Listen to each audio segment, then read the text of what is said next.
Bom, pessoal, então vamos seguir. A gente já está na nossa quarta etapa aqui. E aí é como abordar um edital e organizar um cronograma. Já que a gente já viu a importância do edital, você vai dormir hoje com a palavra edital na cabeça, vai sonhar com edital. Então agora a gente vai aprender juntos como é que a gente faz para abordar esse edital. Então, primeira coisa, principais informações a extrair do edital. As primeiras coisas que você precisa ficar mais atento quando você estiver lá com ele na sua mão. Cargo e exigências para assumi-lo. Para qual cargo você vai prestar o concurso? Por exemplo, no meu concurso, o concurso da UF, a gente tinha a possibilidade de ir para psicólogo clínico ou psicólogo organizacional e do trabalho. E aí eu optei para ir para a área do trabalho. Muitos colegas foram para a área clínica. Então, é ficar atento para qual cargo você vai prestar o seu concurso, para qual cargo você vai fazer a sua prova e quais são as exigências para assumi-lo. De um modo geral, o que se pede é a graduação, o comprovante da sua graduação e o seu CRP ativo, É importante ficar atento para a validade do seu concurso. Alguns concursos têm a validade de 1 ano, podendo ser estendidos para mais 1 ano. 2 anos, podendo ser estendidos por mais 2 anos. O que isso significa? Que dentro desse período, você ainda tem possibilidade de ser convocado e nomeado. Então, é muito importante que você esteja atento a essa informação lá no seu edital. Reservas de vagas. PNE e negros, O PNE é pessoa com deficiência, com necessidades especiais, e para negros, então são as cotas. E aí é pensar se você se enquadra em alguma dessas categorias, se você quer ou não, caso você se enquadre, Se você quer ou não concorrer dentro dessas vagas, ou se você quer concorrer na ampla concorrência. Tudo isso são questões super importantes para você avaliar.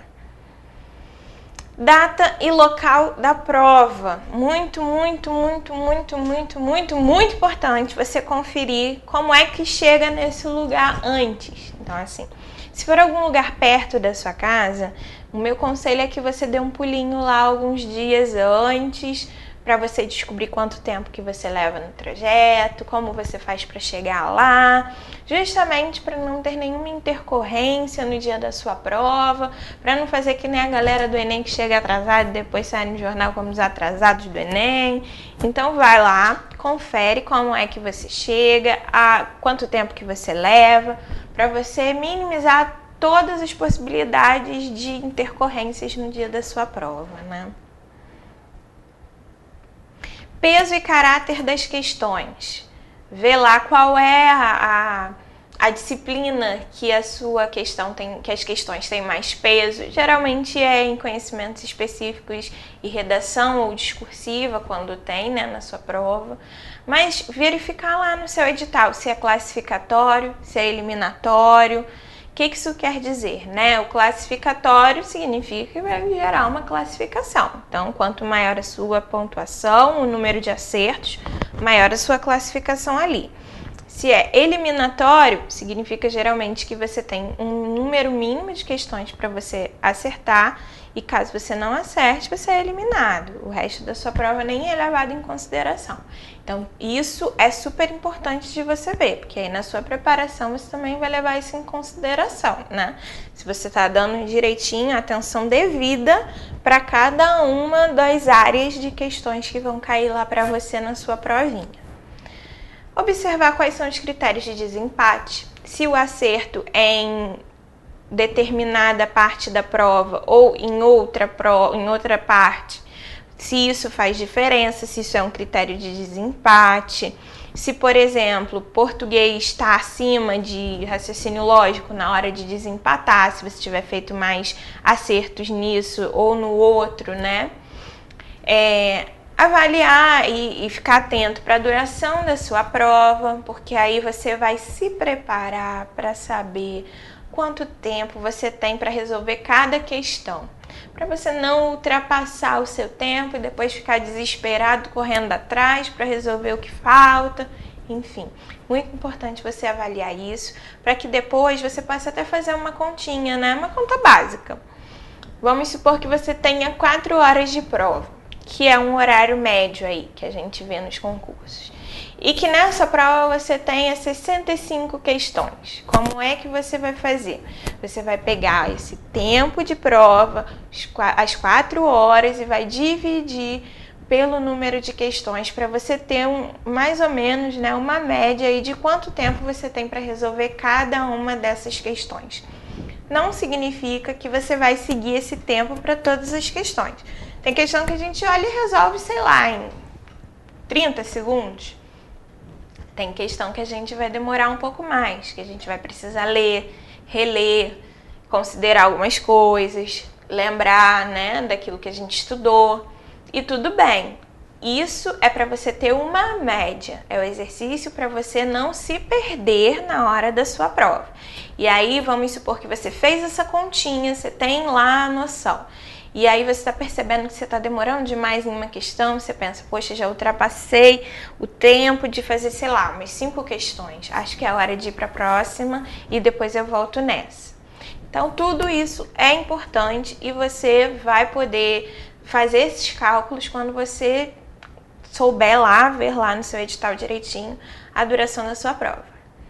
Ver a sua lotação, né? Como é que vai ser isso, né? Se depois você vai ter a possibilidade de remoção, de redistribuição, tudo isso é importante, porque uma vez nomeado, você tem que estar de posse dessas informações para você saber como é que você vai fazer lá dentro. Se você, enfim, tiver alguma questão com a sua lotação. Lotação é o lugar onde você vai ficar para trabalhar efetivamente, né? Depois que você for nomeado. A cor da caneta para preenchimento do cartão. Gente, parece uma coisa básica, mas isso é super importante. Se tá lá no seu edital que é a caneta preta, então é a caneta preta. Se for caneta azul, simplesmente você vai ser eliminado da prova. Então, assim, também é algo muito importante, por mais que pareça um detalhe. E aí, técnica da verticalização do edital. Isso aqui, meu povo, é uma dica de ouro.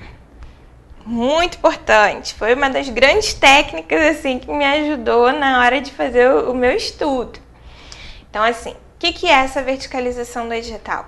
É organizar ponto a ponto em uma tabela vertical, dando espaço para anotações ao lado de cada tópico. Relação direta com o seu cronograma. Eu coloquei isso aqui como uma observação. Você vai entender já já. Ó, eu trouxe aqui pra gente visualizar uma parte do meu edital lá da UF. É assim que vem pra gente, né? Esse aqui é um print screen que eu tirei. Tá exatamente assim lá na página da minha banca, que foi a COSEAC. Então, tá lá, psicólogo, área organizacional e do trabalho, análise de ocupações e profissões, diversidade e inclusão, assédio moral no trabalho. Vocês veem que tá tudo uma coisinha do ladinho da outra, né? Tá tudo bem grudadinho. E logo abaixo estão as sugestões bibliográficas. Quando as coisas, os itens aparecem assim no nosso edital, fica muito confuso para a gente poder visualizar o andamento do nosso estudo, se a gente já contemplou todos os tópicos, o que é preciso voltar e olhar mais um pouco, estudar mais um pouco. Então, a técnica de verticalização do edital consiste em você desmembrar tudo isso que está aí bem aglutinadinho no seu edital e transformar isso em tópicos. Aí eu vou mostrar aqui para vocês como eu fiz. Esse aqui é o meu edital verticalizado.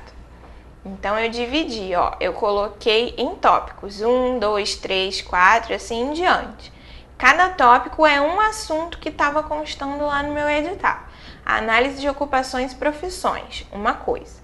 E aí, o que eu fiz? Eu fui lá nas referências bibliográficas, eu fui procurar do que se tratava cada uma das referências e fui fazendo as relações. Bom, esse texto aqui, ele contempla qual tópico do meu edital? E aí eu já colocava juntinho. Bom, nesse caso aqui, o texto que contempla esse primeiro tópico foi a classificação brasileira de ocupações. E aí, no segundo tópico, foi esse artigo, que os empregadores pensam sobre o trabalho da pessoa com deficiência. E assim por diante. Por que eu faço isso? Quando eu coloco verticalizado assim, bonitinho, eu tenho a oportunidade de escrever as minhas anotações do ladinho. Eu posso colocar os dias que eu pretendo estudar essa matéria. Eu posso colocar, se eu considero que é importante, voltar nesse tópico depois. Uma técnica que eu usava que me dava muito certo para mim é a técnica das cores, né? Eu pegava aqueles marcadores, aqueles iluminadores de texto, sabe? E eu marcava. E aí eu punha de verdinho o tópico que eu já tinha lido a referência, já tinha estudado e já estava ok. Eu punha de amarelo aquele tópico que eu considerava que eu precisava retornar depois, ler mais um pouco, estudar mais um pouco, fazer mais questões. Eu punha de rosinha, que para mim era o que mais se aproximava assim do vermelho, né? Aquele tópico que para mim estava muito difícil, que eu precisava mandar dúvida para o estudo dirigido, que eu precisava perguntar para os professores e pedir ajuda, porque estava muito difícil de entender. Então isso me ajudava muito e eu só conseguia fazer isso bem com o meu edital verticalizado. Então isso aqui é uma baita dica de organização para a gente poder se guiar na hora do nosso estudo. E quando o edital do meu concurso ainda não tiver sido publicado, Ana, o que eu faço? Bom, aí nessa situação você vai se basear no edital do concurso anterior e na prova do concurso anterior. A gente tem mais ou menos uma média aí de 80% de semelhança entre os editais, mesmo com bancas diferentes, porque quem dita o conteúdo é o órgão e não a banca. Isso é interessante, né? Isso é uma coisa que muita gente não sabe e passa despercebido por nós. Quem dita o que precisa estar lá na sua provinha é o órgão para o qual você está prestando concurso. Então, vamos supor, é o TJ? Então, é o TJ que vai falar lá para a sua banca o que ele considera que precisa aparecer na sua prova. Então, é muito provável que ele vai considerar como importante as mesmas coisas que ele considerou como importantes há 2, 3 anos atrás, quando foi a prova anterior. Pode ter uma ou outra coisa de diferença? Claro que pode, mas em geral o grosso, né, é muito semelhante. Então, se o seu edital ainda não foi publicado, o que eu faço? Olha, eu sento e espero? Não, já vai adiantando o seu estudo, já vai se adiantando em relação aos seus concorrentes, já vai dando uma olhada na prova anterior, no edital anterior, verticaliza o edital anterior e já cai dentro. Isso com certeza vai fazer muita diferença na sua preparação. Bom, galera, então agora eu quero falar um pouquinho sobre o plano de estudos e o cronograma, né? O plano de estudos que te dá o norte para saber o que estudar a cada dia, semana e mês. Então eu coloquei aqui a sugestão: trace objetivos diários e semanais. Por quê? Porque quando a gente coloca objetivos de longo prazo, né, tipo daqui a 3 meses, daqui a 4 meses, não são recomendáveis porque a gente se perde no meio do caminho. Então, traça objetivos diários, traça objetivos semanais, né? Essa semana eu vou dar conta de tal e tal tópico do meu edital. Hoje eu vou estudar tal assunto. Isso vai surtir muito mais efeito do que você colocar a longo prazo. Assim, nesse mês eu vou dar conta de todo o conteúdo de psicologia. Não. Pode ter certeza que em algum momento isso pode te afetar. Isso pode fazer você se atropelar. Então, vai por partes, uma coisinha de cada vez, né? O cronograma é muito bacana e o plano de estudos porque você tem o estudo, o descanso e o lazer programados, cada coisa no seu lugar. Isso te ajuda muito a estar no aqui e no agora na hora de você fazer cada coisa. Porque não adianta você estar estudando e a sua cabeça tá lá pensando: poxa, deixei de fazer tal coisa, deixei de ir na festa de família, deixei de ver meu namorado, deixei de fazer qualquer outra coisa para estar aqui estudando. Não adianta, porque você não vai render no seu estudo. Ou então, sei lá, no seu churrasco da família, no fim de semana, você está lá pensando: poxa, devia estar estudando. Quando você tem um plano de estudos, quando você tem um cronograma, você fica tranquilo, porque aquilo ali está programado, você se dá o direito de ter lazer, o que é muito importante, gente. Então você se dá o direito de respirar, de ter os seus momentos de descanso e tá tudo bem, porque você se organizou e você estipulou os horários de cada coisa. Então por isso que é tão importante você fazer e seguir o seu roteirinho. Cada estudante tem o seu próprio plano de estudos, de acordo com a sua especificidade. E é exatamente por isso que a gente não pode oferecer um plano de estudos para cada concurso, assim, de um modo geral, porque não é assim que funciona. Cada estudante tem o seu ritmo e isso precisa ser respeitado. Caso contrário, vai tudo por água abaixo, né? Então a gente precisa se conhecer para poder saber qual é a nossa especificidade. E a partir daí a gente fazer o nosso plano de estudo. Eu trouxe aqui um exemplozinho, né, do que é um cronograma de horários fixos, que foi uma das estratégias que eu usei na minha preparação, né? Então aqui tem as colunas com os dias da semana. Eu preparava o meu cronograma por semana, né, como vocês podem ver. E aí os horários ao longo do dia. Eu punha todos os horários. Por quê? Para mim ficava muito vago colocar assim, de manhã eu vou estudar língua portuguesa e de tarde eu vou estudar psicologia. Não dava certo. Então, a minha sugestão é fazer horário por horário, linha por linha. Então, vamos supor, a gente vai ter ali